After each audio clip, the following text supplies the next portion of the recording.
All right, what is up, you guys? It is Thrill Fishing here, back for another, actually the very first episode of this year. So super excited for a lot of things. More importantly, I'm going to show you guys this right here.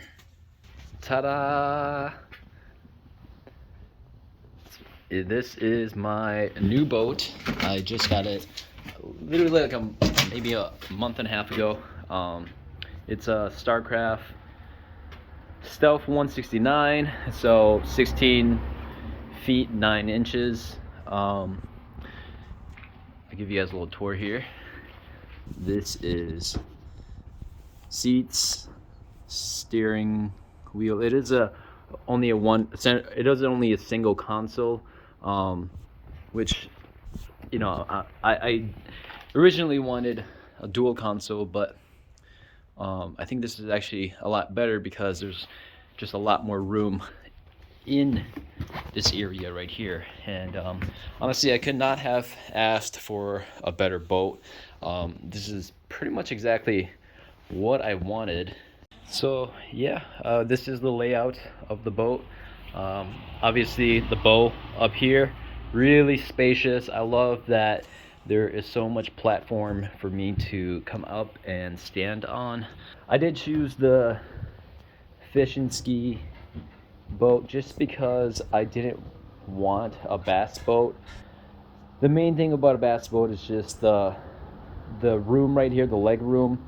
With bass boats, I've noticed that they literally just have room for you to sit right here, and then it's all platform all the way in the back and all the way in the front, which is nice, you know, but to hang out and to socialize with people, it's just not enough space for me. So I chose a boat like this because I plan to just do more than fish on this boat. I like to have some friends and family as well. So we'll have a ton of leg room. This chair can pivot. Here, I'll just show it you guys here. There you go. This chair can pivot pretty much, you know, all the way around, and so does this one. This one's able to also. The kayak is in the way, obviously, but if I wanted to move that chair back here, I could do so. And there's plenty of space for us to hang out. For me, it's more than just fishing. It is just being able to hang out with some friends and family out on the boat as well.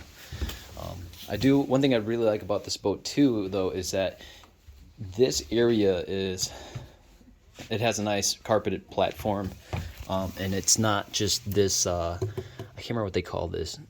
This is the transom, I believe, but I don't know what this space is. But I've noticed that a lot of boats, they have a lot of room back here for all of this. Just wasted space, honestly. That's kind of how I see it. So I do like that the platform extends all the way to the back here in case I ever want to get back here and do some fishing in the back. But yeah, that is pretty much the layout of the boat. Show you guys here. Live well. It'll be really interesting to. Oh no, this is not the live well. This is just a battery compartment.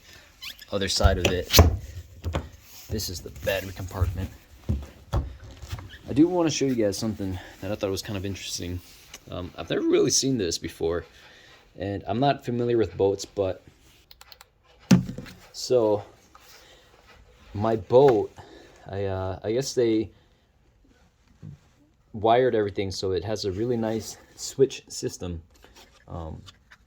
It has this switch where I believe I saw a video online, and it pretty much explains. It does say 1 right here, then there's 1 and 2, and then there's 2. So you can essentially turn the battery off if you want, or depending on what kind of battery you want to use, you can switch it to that knob. Right now it's currently at 1, so I believe 1 would be the starter, and then 1 and 2 would be. I'd have to test it out. Let's see.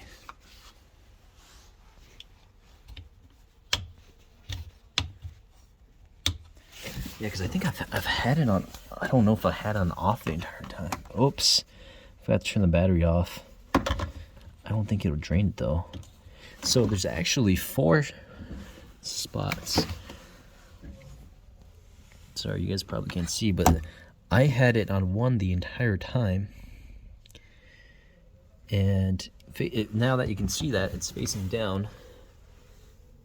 I don't know if you guys can see that now, but the arrow is facing down, and it occurred to me that below this green area is actually a red, which is the off button. I thought I had it on off the entire time, so I'm really hoping it drained the battery. But we'll see. We'll put it on 1 and 2, and then try to go turn the Bluetooth speaker on. Oh, yikes. Yep, I think it, oh geez. I think I drained the entire battery. Well, learning experience for me.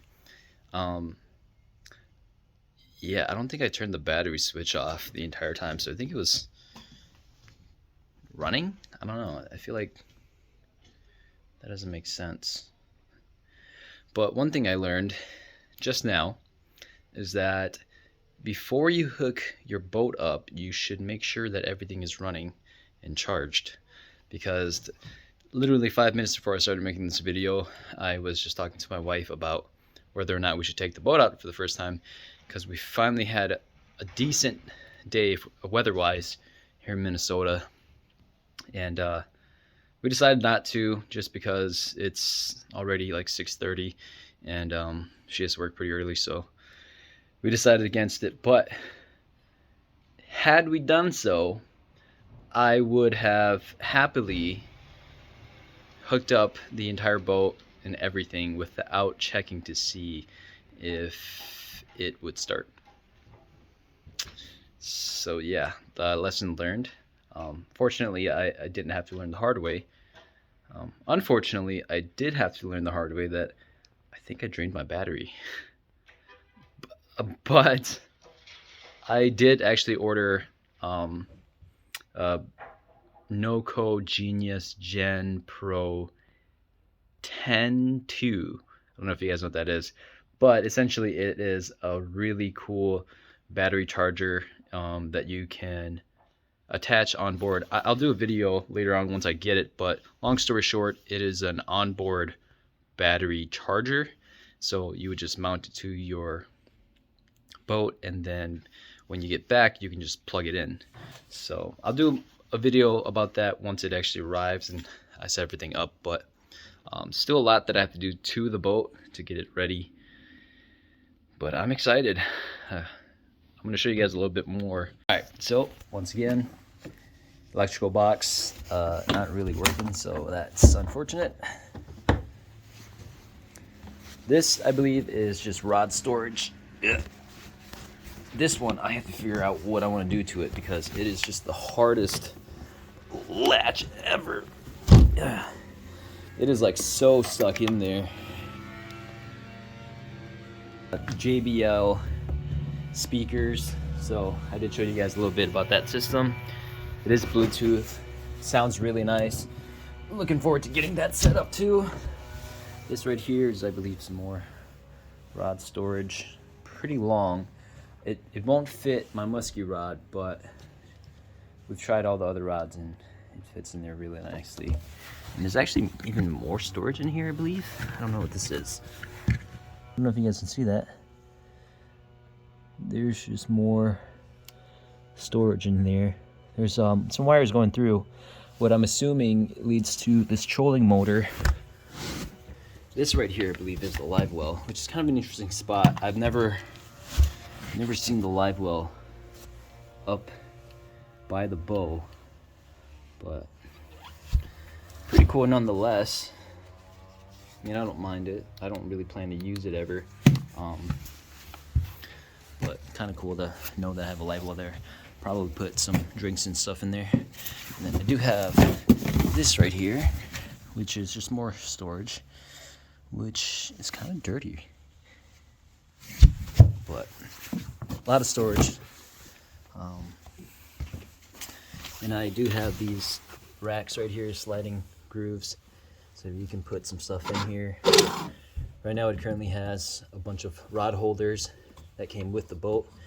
So I do plan to use the rod holders every now and then, but mainly I want to find a system where I can mount the Panoptics system onto this.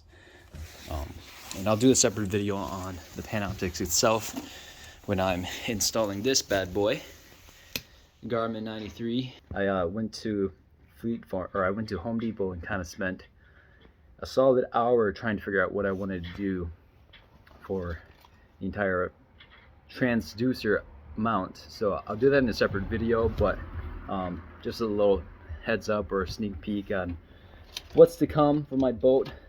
It has some more storage up here. It did have these tackle boxes, but I'm probably going to take this out and use this for storing my batteries, my fishing electronic batteries, or storing my trolling motor battery. Also, I do think that this has already been set up so that I can just plug in the trolling motor and then have it attached to my main battery. As far as plans for the boat, I do have some really cool plans for the boat. I just recently bought some LED light strips that I have to figure out what I want to do to it, but ideally I would like to mount it right here and have it recessed in there, but there's not a lot of space right here, so I don't know how I'm gonna do that. So I think we're gonna have to try to make it work in here underneath these tracks, but until they actually get here, that will be a separate video itself. I did mention that I was going to put the live scope slash transducer over here. I chose not to mount the transducer to the transom back there, mainly because I wanted to create a portable unit so that I can also bring it and use it on my kayak. So that being said, I have to find out a system where I create some pole housing right here that I can slide back and forth. I know that a lot of people put it on their right side, but I'm not a fan of that because I cast with my right hand, so I feel like I'd always be either hitting the pole or snagging it with my lure. So right now I'm planning to put it on this left side so that I can fish more comfortably, and so that I can just slide it out of the way if I need to. There's a lot more room on this left side because there's no center console, or not center console, because there's no console. So this sliding track actually goes all the way to the back, and if I need it to ever, I could throw it all the way in the back and shift all of my electronics back there, which is also really cool. All right, so that is pretty much the boat tour.